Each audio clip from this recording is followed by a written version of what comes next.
มะปีสีฟ้าต้นมันเนาะมะกล้วยนี่เครือมันลงมาเนาะเลยมานำมาคดสีฟ้าขึ้นเนาะ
สบายดี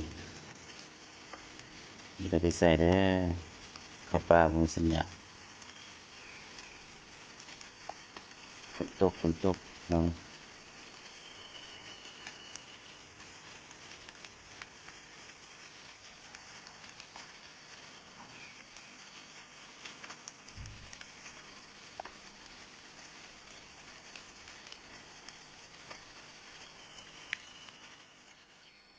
เอาปีนำกันพี่น้องนี่เป็นว่าปี3 หน่วย 4 หน่วยปีน้อยไปกิน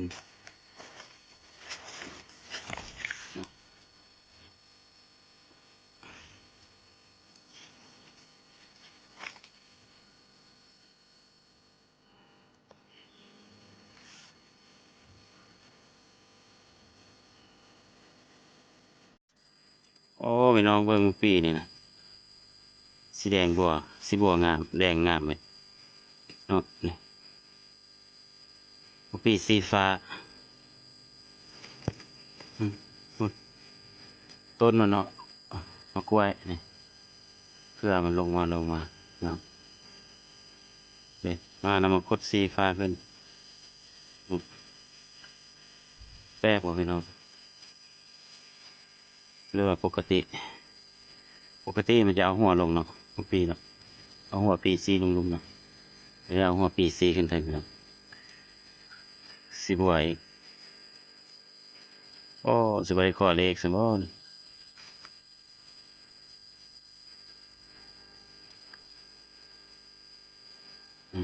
งามเลยมีบ่เลขนี่ขอเลขนี่โดนี่เบิ่งเอาเด้อบ่ได้เห็นเลขหยัง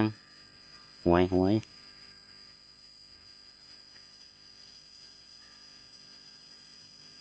ฮะปลากล้วยปลาปีต้นกล้วยกล้วยป่าพี่น้องคือซองหาเอาปีครับเป็นหยังไปกินเนาะต้นกล้วยหลายแต่ว่ามาเห็นมาปีหน่อยนี้น่ะแปลกอ๋อเนาะแปลกงูเลยฝนสีขึ้นฟ้ามันปีนี่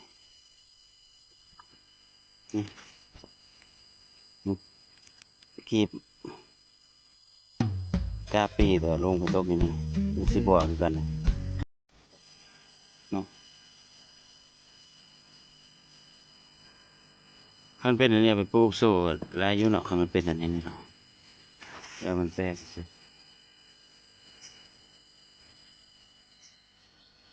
มักปีเอามักปีพี่น้องเนาะเอามักปีก่อนเด้อตัดเอามักปีก่อน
พี่น้องเนาะมาฮอดนี่ก็ไปหามักปีมาก็พอดีมาเจอมักปีสีบัวงามๆเนาะคลิปนี้มาฮอดนี่ก็สิขอโจไว้ส่ำนี้ซะก่อนเด้อพี่น้องเด้อเนาะผู้ใดเข้ามาแล้วก็ท่านได้กดไลค์กดแชร์กด Subscribe ให้นิทานลาว BKP Channel ก็ฝากกดไลค์กดแชร์กดติดตามให้เด้อเนาะขอจบไว้ส่ำนี้ซะก่อนเด้อเนาะขอบใจหลายบ๊ายบายเด้อพี่น้องเด้อ